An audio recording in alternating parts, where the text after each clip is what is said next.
I promised to do rural roads. I promised to do health, and I'm doing them. If anybody wants happiness, you go to the comedians and everybody. I'm not part of that.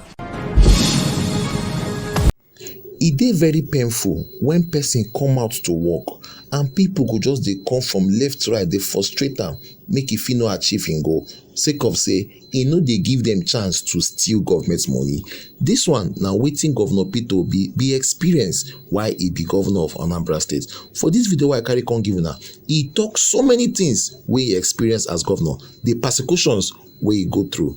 Dis and more na wetin im talk. Make una watch the video to know the full things wey im talk. If somebody says you need to give us a piece of this, what you are generating for the people in order to remain in office to do a good work, what do we do? There's no conflict. If you know what you promised the people and you're determined to do, you do it. There's no conflict. Anybody who tells you about conflict is just telling you nonsense. If you promise the people, I've been in position, and I've said publicly, I've been in position where I come to Abuja very often, and I'm told to my face by the authorities, your people are not happy with you. And this is coming from the number one, number two people in the country.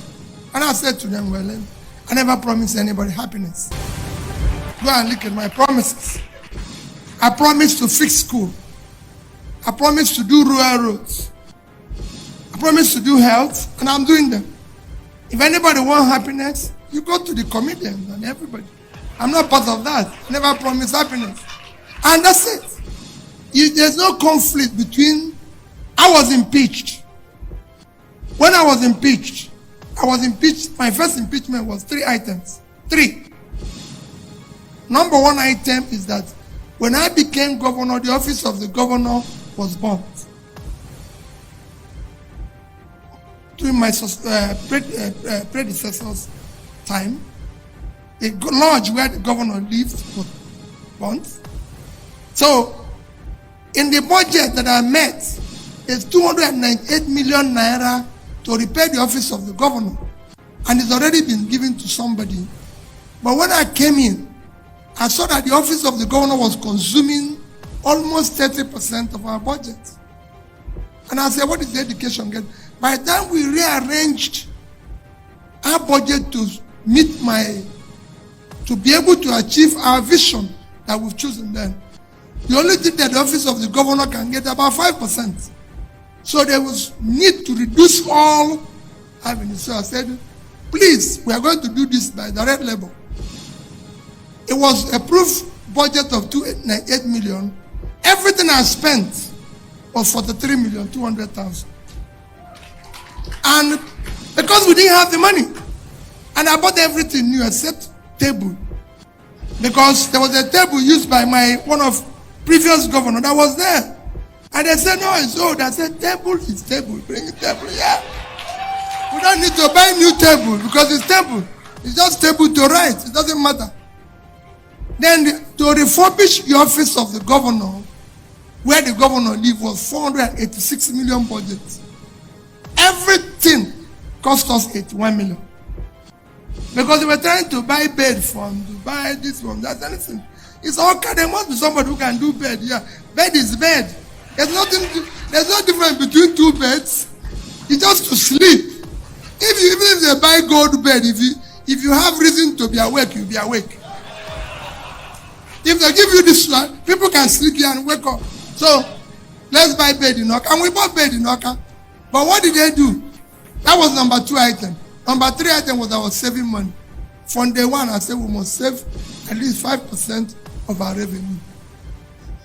So we have to do this. So it became a quarrel. But when I said conflict, when impeachment started, it got to a stage where prominent Anambra people negotiated for me to give them money in order to stop. I said, no, I cannot do what I'm going to regret here. And we're not going to change it. We shut down. I was the only governor who didn't have a lodge in Abuja. I said, my predecessor bought that house for 1 billion naira. And And I shut it down. I said, listen, Governor of Anambra State doesn't live in Abuja. I have no reason to have a house in Abuja. We only use it to collect letter. They can deposit our letter anywhere. We'll go and collect it. Because we don't have the money. Not because of anything. Some other states have money. They can keep it. But we didn't have the money. We shut down the presidential lodge. For example, every state have presidential lodge. We had it. But it was costing us money. We shut it down. When Obasanjo wanted to come, he insisted he must sleep in Anambra State for 3 days. And I went to him and said, Mr. President, you don't need to sleep in Anambra State. You can come in the morning and go in the evening. But if he insists, because he wanted to, he's close to Pastor's father, and he said, I want to see Pastor's father. He's my friend. I said, you know what? We won't quarrel. I have my lodge where I live with my bed and everything. I'm going to give it to you for 1 month. When you go, I come back. And that was where he said, I give it to his people, packed my things and left the lodge for 2 weeks. They went, they finished, I came back. Because I didn't have money to keep presidential lodge in Oka. So there's no conflict. We needed money for school. We needed money to fix school, to do this, and we needed to do it. There was no conflict at all. We focused on what we promised the people, and we delivered it. Now, thank you for watching our video updates for Real Gist Online TV. We will soon come back with another breaking latest update. Make sure say you follow our page and also share this video. Una waiting. Una bye bye. Real Gist Online, the best place for news and entertainment around the world.